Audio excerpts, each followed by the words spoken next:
పట్ల గౌరవం తగ్గించడానికి కారణం మనం చదువుతున్న సాహిత్యం. ఈ పెద్దలున్నారే అన్నటువంటి సినిమా చూస్తుంటే అప్పుడు హీరో ఫాదర్తో మాట్లాడుతున్నాడండి. ఏదో సినిమా ఫాదర్ సన్తో అంటాడు, అరే నీ ఏజ్లో సచిన్ టెండూల్కర్ సెంచరీ కొట్టాడు రా. వెంటనే వీళ్ళు తడుపుకోకుండా మీ ఏజ్లో చంద్రబాబు నాయుడు చీఫ్ మినిస్టర్ అయ్యాడు, మీకే ఇలాంటి తండ్రితో మాట్లాడారు. అది వింటున్నారండి పిల్లలు, ఇంటికి వచ్చి అదే చేస్తున్నారు. మీరు అనుకుంటున్నారు ఈ విజ్ఞానం మేము వేరేదే, ఎక్కడి నుంచి వస్తుంది వీళ్ళకని మీరు అనుకుంటున్నారు. కానీ వాళ్ళు చూస్తున్న కీటకము తెచ్చి భ్రమరము పాఠమూలో భ్రమరమింప ప్రాంతం వై కీటకము భ్రమర రూపము వహించి పాటించే కాదు భయయోగం నన్ను సప్తమిస్తున్నాడు. కీటకాన్ని తీసుకొచ్చినటువంటి తుమ్మెద గుట్లో పెట్టి కుట్టగా భయంతో అది కూడా తుమ్మెదగా మారిపోతుంది. దీన్ని భ్రమర కీటక న్యాయం. ఇలాంటి భయంకరమైన పరిస్థితుల్లో మిమ్మల్ని మీ కుటుంబాన్ని కాపాడగలిగేది భాగవతం ఒక్కటేనే. అది తెలియజేయడం కోసమే పరీక్షిత్తు యొక్క జననాన్ని ప్రస్తావిస్తూ విస్తారంగా వివరించే ప్రయత్నం చేస్తున్నారు. ఇలా ఆయనకు పరీక్షిత్తు అనే నామకరణం చేసిన తరువాత దినదిన ప్రవర్ధమానం అయ్యాడు. ధర్మరాజు కృష్ణదేహానం తర్వాత దేహాన్ని సాధించాడు. పరీక్షిత్తుని పట్టాభిషక్తుల్ని చేశాడు. పరీక్షిత్తు ఒకరోజు రాజ్యాన్ని అంతా పరీక్షిద్దామని వెళుతున్న సమయంలో ఆయనకు ఒక చోట ధర్మదేవత వృషభం రూపంలో, భూమాత గోవు రూపంలో, ఆ ధర్మదేవత 3 పాదాల మీదనే ఉన్నది. గోవుతో మాట్లాడు. అదంతా పరీక్షిత్తుకు అర్థం కాలేదు. కానీ ఈ సందర్భంలో మనం తెలుసుకోవాల్సింది ఏంటంటే, ఎందుకని ధర్మదేవత 3 పాదాల మీదనే ఉన్నది అంటే, తపశౌచం దయా సత్యం ఇతి పాదా కృతే కృతా అధర్మాంశో త్రయో భగ్నా మాయా స్కంద మదైస్తవా అని చెప్తాడు.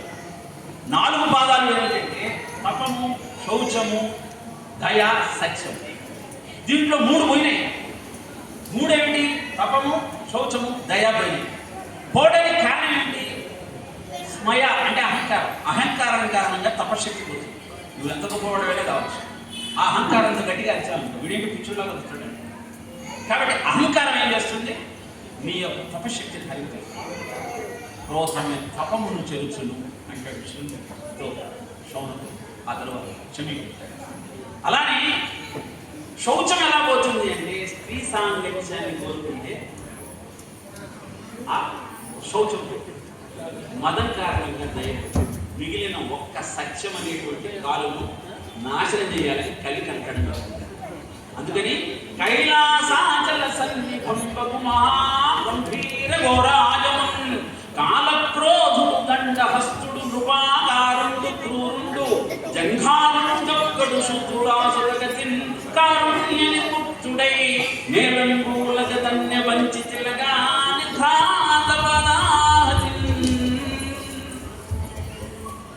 ఒకడు అల్లగా రాజు యొక్క డ్రస్సు వేసుకొని కాలెత్తి ఆ వృషభాన్ని ఒక కన్నుదని అది మూత్రం కింద పెట్టి తర్వాత గోవును తండ్రి ఇది చూశాడు. ఇక్కడ రాజు రూపంలో కలిగి ఉన్నాడని చెప్పడానికి కారణం తెలుసండి.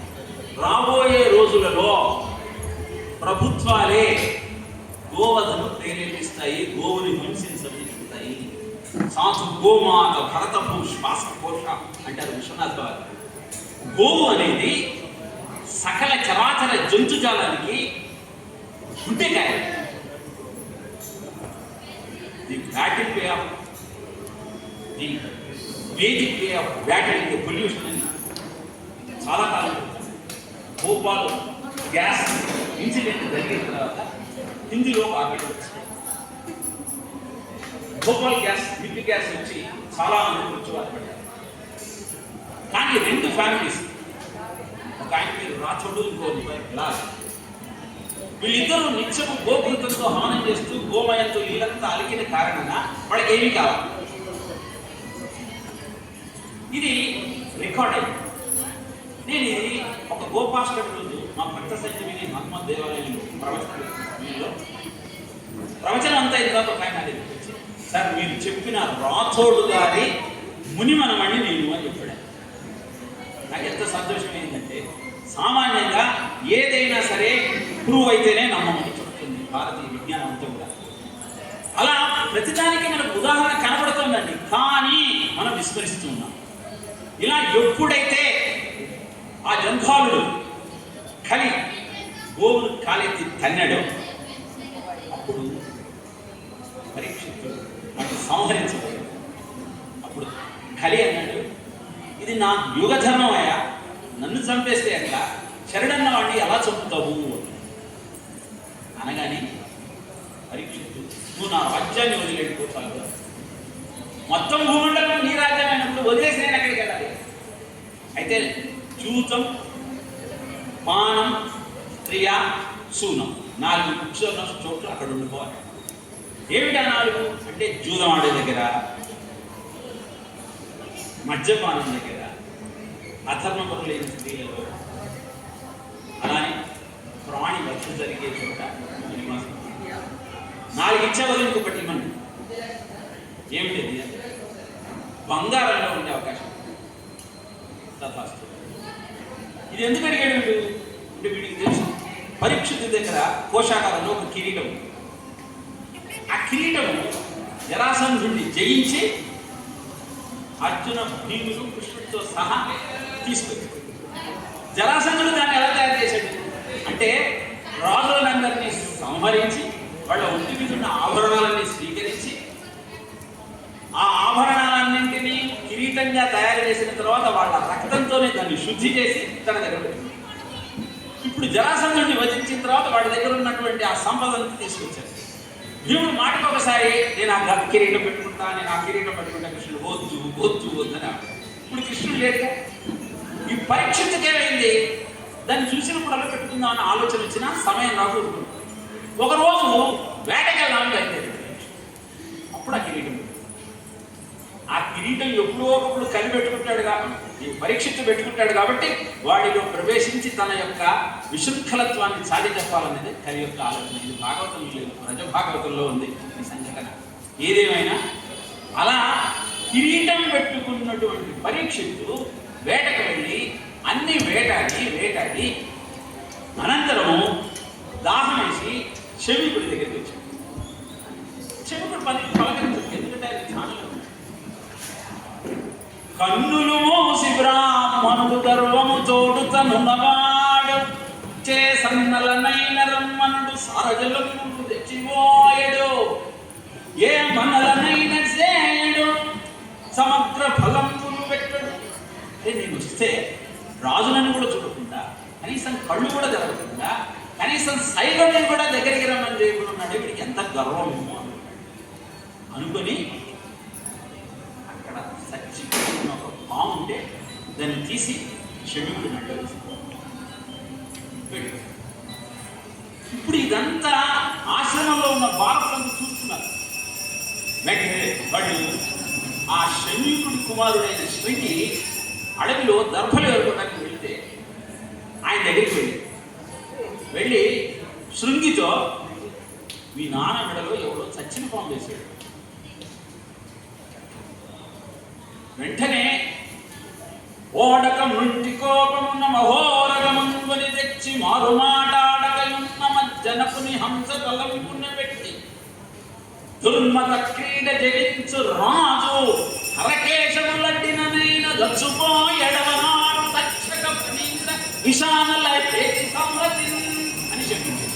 అంటే ఎవరైతే నా తండ్రి మెడలో చచ్చిన పామును వేశాడో వాడు ఈ రోజు నుంచి 7వ రోజుకి మరణించుకోపా అని శాపం.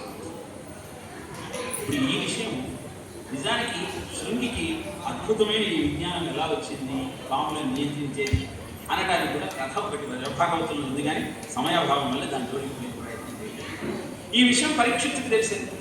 వెంటనే ఆయన తాను చేసిన తప్పులు తెలుసుకొని గంగా నది తీయడానికి వెళ్ళి అక్కడ ప్రాయోపవేశం చేద్దామని అందరూ మునులు వస్తే వాళ్ళని అడుగుతున్నాడు, మీరు చూడుడు నా కళ్యాణం పాటుడు గోవింది వీరి మాటలు చక్కగా గోవింద నామాన్ని కీర్తిస్తూ 7 రోజులలో వచ్చే మృత్యువు నుంచి ముక్తి పొందే మార్గాన్ని నాకు తెలియజేయండి అంటే వాళ్ళందరినీ ప్రార్థించడం ప్రారంభించారు. ఏదో యుగంలో పరీక్షితుకు 7 రోజులలో మృత్యువు తెలిస్తే మనం ఎందుకు తెలుసుకోవాలి దాని గురించి? అంటే మనకు కూడా మృత్యువు 7 రోజుల్లోనే, ఆదివారం నుంచి శనివారం లోపల ఏదో ఒక రోజు మనం తప్పకుండా ఆ విష్ణువుకు ప్రీతిపాత్రలు కావాల్సిందే. కాబట్టి పరీక్షిత్ కథ ఎవరి కథ? మన కథే. మనం ఎలా జీవించాలి అని తెలియజేయడం కోసమే పరితః వీక్షణ ఇది పరీక్షిత్తు అని చెప్పి, అందరిలో భగవంతుడిని చూసే తత్వం ఉన్న పరీక్షిత్తు కూడా చేసిన తప్పు కారణంగా మృత్యువాత పడబోతున్న సమయంలో శుకుణ్ణి ఆశ్రయించి ముక్తి పొందడం ఎలానో తెలుసుకునే ప్రయత్నం చేశాడు అన్నది ప్రథమ స్కంధంలో పరీక్షిత్తు వ్యాఖ్యానంలో మనకు తెలియజేయబోతున్న సత్యం. అలా శుకుడు అక్కడికి వస్తే శుకుడిని ముక్తికి మార్గం చెప్పమంటూ అడగగానే మొట్టమొదట శుకుడు పరీక్షిత్తుకు చెప్పింది యోగ మార్గం, సజ్జోముక్తి, అష్టాంగ యోగం. ఇప్పుడు మీకు 4 పాత్రలు కనబడ్డాయి. ఒకటి పరీక్షిత్తు, ఇంకొకటి శుకుడు, ఇంకొకటి శృంగి, ఇంకొకటి శల్యుడు. ఎందుకు ఈ 4 పాత్రలు మనకి ఏం చెప్తున్నాయి? దివ్య నివేదానికి ఎలా పడతాయి అంటే ప్రతి మనిషిలో 4 బ్రెయిన్స్ ఉంటాయి. ఒకటి సూపర్ కాన్షియస్, ఇంకొకటి కాన్షియస్, ఇంకొకటి సబ్ కాన్షియస్, ఇంకొకటి అన్కాన్షియస్. ఇప్పుడు నీ సబ్ కాన్షియస్ లో ఉన్న థాట్స్ నిన్ను ప్రభావితం చేస్తాయి, నిన్ను అన్కాన్షియస్ స్టేట్కి తీసుకెళ్తాయి. ఎలా? Pakistan versus India cricket match అవుతుంది కాబట్టి ఆఫీస్కి హాఫ్ డే లీవ్ పెట్టి వెళ్ళాలి అన్నది సబ్ కాన్షియస్ లో నీకు బలమైన ఉన్న థాట్. పెట్టేసి హాఫ్ డే లీవ్ స్కూటర్ వేసుకొని గబగబా వచ్చేసి టీవీ పెడదాం చూడగానే తాళం వేసింది వీళ్ళు. వెంటనే అన్కాన్షియస్ బ్రెయిన్లో పెట్టుకుంటుంది సబ్ కాన్షియస్. ఈ చేతిలో ఉన్న క్యారెట్ కలిపి కొట్టేస్తాను. ఏమి లేదు, అది పిచ్చుకొని నీకు కూడా తెలుసు, తర్వాత తెలుస్తుంది. కానీ ఈ సబ్ కాన్షియస్ ఉన్న థాట్ నిన్ను అన్కాన్షియస్గా మారుస్తుంది. మరి ఈ సబ్ కాన్షియస్లో ఉన్న చెత్తనంతా ఎలా తీసేయాలి అంటే శుకుడు అనే కాన్షియస్ బ్రెయిన్ నీ సబ్ కాన్షియస్లో ఉన్నటువంటి చెత్తను తొలగిస్తాడు. అందుకే శ్వాస మీద నువ్వు దృష్టి పెడితే నీ సబ్ కాన్షియస్లో ఉన్న చెత్తంతో పోయి అది క్లియర్గా అయిపోతుంది. అది శమీకుడిలాగా నేను సూపర్ కాన్షియస్ తీసుకెళ్ళాను. కాబట్టి 4 పాత్రల ద్వారా మానవుని దివ్య జీవనాన్ని ఎలా సుసంపన్నం చేసుకోవాలన్న సత్యాన్ని అద్భుతంగా మనకు వివరించింది భాగవతం. ఇది ప్రథమ స్కంధం యొక్క జిస్ట్. లాస్ట్కి చెప్తాం. మీరందరూ కొంత విజ్ఞులు ఉన్నారు కాబట్టి super conscious, conscious, sub conscious, unconscious అంటే మీకు అర్థమవుతుంది కాబట్టి మీకు చెప్పే ప్రయత్నం చేశాను. ఇది మొదటి స్కంధం అయితే, ఇక ద్వితీయ స్కంధం అంతా సాధన. ఈ సాధనలో మొట్టమొదట పరీక్షిత్తుకు ధైర్యం చెప్పారు శుకుడు. పరీక్షిత్తు బాధపడుతున్నాను, 7 రోజుల్లో మృత్యువు, 7 రోజుల్లో మృత్యువు, ఎలా నేను బయటపడాలి, ఎలా నేను బయటపడాలి? నువ్వెందుకు బాధపడతావు? ముహూర్త కాలంలో ముక్తి పొందిన ఖట్వాంగుడి కథ నీకు తెలుసా అన్నాడు. ఖట్వాంగుడు అనే రాజు దేవేంద్రుడికి సహాయం చేయడం కోసం రాక్షసులతో జరిగే యుద్ధంలో అక్కడికి వెళ్ళాడు. వెళితే అక్కడ యుద్ధంలో విజయం సాధించిన తర్వాత దేవేంద్రుడి ఖట్వాంగుడిని అడిగాడు, నీకేమనం కావాలో కోరుకోమన్నాడు. అంటే ఖట్వాంగుడు అన్నాడు, నా మరణం ఎప్పుడో చెప్పమన్నాడు. అరే నీకు ఇంకొక ముహూర్త కాలంలో 2 గడియల ముహూర్తం అంటే 40 నిమిషాలు మృత్యు ఉందయా ఆయన పరిగెత్తుకుంటూ వచ్చి రాజ్యానికి పిల్లలకి ఇచ్చేసి దాని గోవింద నమస్కారం చేస్తూ ముక్తిని పొందాడయ్యా. 7 రోజులు 8 ముహూర్తాలు పెట్టేస్తూ రోజుకు 30 ముహూర్తాలు, 7 మూడు 2210 ముహూర్తాలు ఉన్నాయని మిత్రుడు ఒకటి ఉండేవాడు హాస్టల్లో. అతనికి మోషన్స్ అవుతుంటే డాక్టర్ దగ్గర తీసుకెళ్ళి డాక్టర్ ఏదో ప్రిస్క్రిప్షన్ ఇచ్చాడు.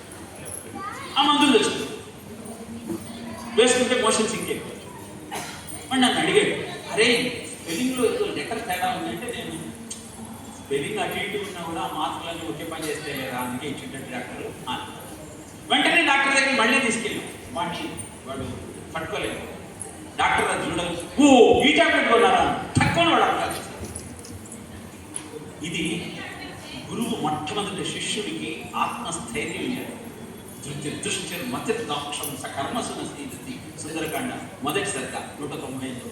రేపటి రోజు ఆ వివరాన్ని మీకు తెలియజేస్తాను. ఇక్కడ నేను చెప్పదలుచుకున్న విషయం ఏంటంటే, అంగిమూలమున మూలాధార చక్రము పీడించి ప్రాణములు మిగిలబెట్టి అభితలమున చేర్చి అటమీద వరమంతు హత్తించి కర్మల తలుమూలమునకు దరిమి నిలిపి మమతతో భ్రూయుగమచ్చంపు చేర్చి దుర్కర్ణనాశాస్య మాత్రమును మూసి ఇచ్చలేని యోగి ఎలవి ముహూర్తార్థమిల్ల ఇంద్రియానుషంగమితలేక ప్రాణములను వంచి బ్రహ్మరంధ్రము దించి బ్రహ్మమంతు కలిగి కపులనేంద్ర. అష్టాంగ యోగం యమ నియమ ఆసన ప్రాణాయామ ప్రత్యాహార ధారణ ధ్యాన సమాధి అనే ఈ అష్టాంగ యోగాన్ని నువ్వు అభ్యాసం చేస్తే ఇచ్చలేని యోగి ఎలవి ముహూర్తార్థమిల్ల ఇంద్రియానుషంగమితలేక ప్రాణములను వంచి బ్రహ్మరంధ్రము దించి బ్రహ్మమంతు కలిగి. ఎవడి ప్రాణాలన్నీ ఎలా పోవాలి అంటే నీ ప్రాణశక్తి ఊర్ధ్వముఖంగా ప్రయాణం చేసి సహస్రాల నుంచి ఈశ్వర చైతన్యంలో కలవాలి. ఏమండి అందరూ చనిపోయినప్పుడు ఎందుకు ఏడుస్తారు అంటే శ్మశానానికి వెళ్ళి వాడి కపాల మోక్షం అయింది అయిందాకా ఉన్నామని అనుకుంటారు, కానీ వాడికి ఇంట్లోనే తెలుసు వీడికి కపాల మోక్షం జరగలేదు, వీడు మళ్ళీ పుట్టాల్సి వస్తుంది, అరే వీడికి ముక్తి దొరకలేదే, అద్భుతమైన మానవ జన్మ వృధా చేసుకున్నాడే అని చెప్తారు. కాబట్టి ముక్తి అనేది రావాలి వెంటనే అంటే అష్టాంగ యోగానికి మించినటువంటి అద్భుతమైనటువంటి సాధన లేదు. ఇప్పుడు అవన్నీ మనం ఎక్కడ చేస్తాం? యమ నియమ ప్రాణాయామం సమాధి మనది ఎక్కడైతే క్రమముక్తి అని ఇంకొకటి చెప్పారు. నిరంతరమైనటువంటి ధర్మాచరణ వలన ఒక్కొక్క ఓం భూ ఓం భువహాం శువహాం మహాం జనహాం విభావం మనం రోజు అనుకుంటాం ఈ లోకాలన్నీ కాశీఖండంలో చూస్తాడు. భూ అంటే ఏంటి? భూమిలో భువర్లోకం, సువర్లోకం, మహర్లోకం, ధనలోకం, తపోలోకం, సత్యలోకం, ఇలా ఒక్కొక్క లోకాలు ఇవన్నీ ఉన్నాయండి. మీకు ఎప్పుడు తెలుస్తుంది ఇవన్నీ అనే సత్యం? తెలిసినప్పుడు మీకు అర్థమవుతుంది.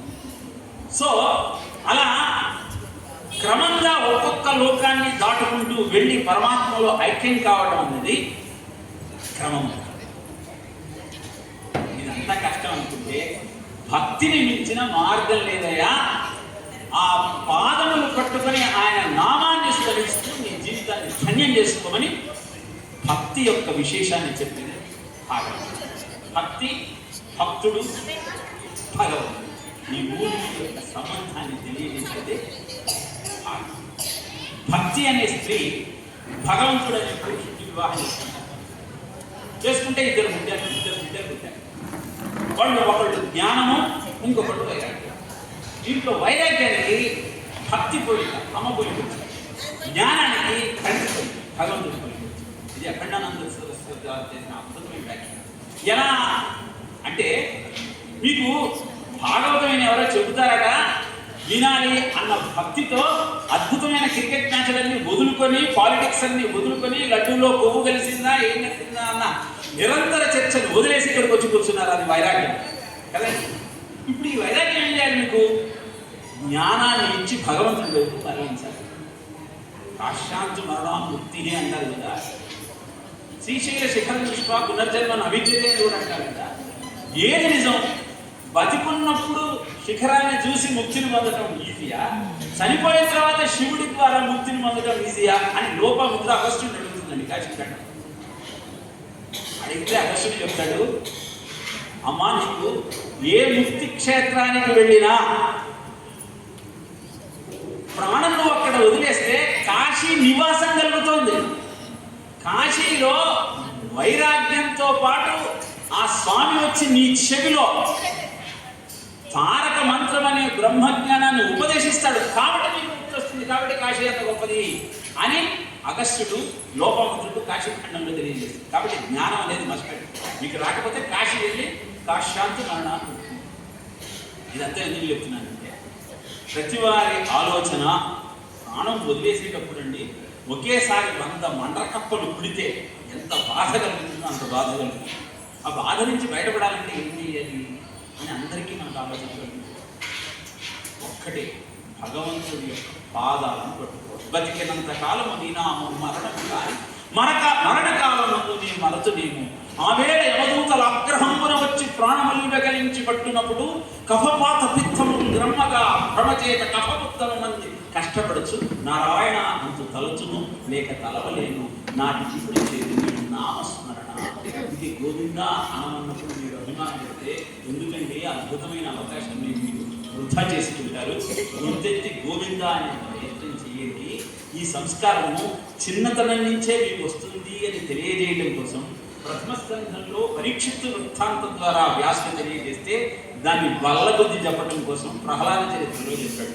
ఎందుకంటే పరీక్షిత్తు జనానికి కారణము, ఆయనకు అద్భుతమైన భగవద్భక్తి కలగటానికి కారణము మాతృగర్భంలో ఉన్నప్పుడు పాండవులు నిరంతరము భగవన్నామ చేయడం. మరి ప్రహ్లాదుడి తండ్రి అలా కాదే, ఆయన నిరంతరము విష్ణువుని దేశిస్తూ ఉన్నా కూడా ప్రహ్లాదుడు అంత గొప్ప భక్తుడిగా ఎలా కాగలిగాడు? మరొకసారి ఇదే విషయాన్ని మనకు బలబుద్ధి మరీ చెప్తున్నాడు. ప్రహ్లాదుని ప్రశ్న వేస్తారు, కథ అంతా చెప్పే అవకాశం మనకు లేదు, సమయం లాస్ట్కి రుక్మిణి కళ్యాణంతో ముగించడం దివ్యదీపం యొక్క అర్థం చెప్పారు. కాబట్టి వామన చరిత్ర గజేంద్ర వంశం చెప్పలేకపోయినా రుక్మిణి కళ్యాణంతో ఇస్తారు. పొద్దున 3 గంటలు, సాయంత్రం 3 గంటలు, 7 రోజులు అంటే ఎన్ని గంటలు అయింది మొత్తం బాగా చెప్పాలి. అలాంటిది గంటన్నరలో 2 గంటల్లో చెప్పాలంటే ఎలా అవుతుంది? కానీ జిస్ట్ మాత్రం మనం సాధ్యమైనంత మీ ముందు భాగవతం తెలిసి పలుకుట చిత్రం చూలికైన తమ్మి చూలికైన విభుధ జనుల చెంత విన్నంత కన్నంత తెలియవచ్చినంత తేటపరచు అని పోతనామాక్షుడే అన్నప్పుడు పలికెడిది భాగవతమట, పలికించెడు వాడు రామభద్రుండట, నే పలికిన భవహరమగునట, పలికెద వేరొండుగా అధ పలుకగనేలా అంటాడు. ఇది చెబుతూ ఒక అద్భుతమైన వ్యాఖ్యానం చేస్తాడు పెద్దలు. పలికెడిది భాగవతం అట అని మనం ఎప్పుడు అంటాం?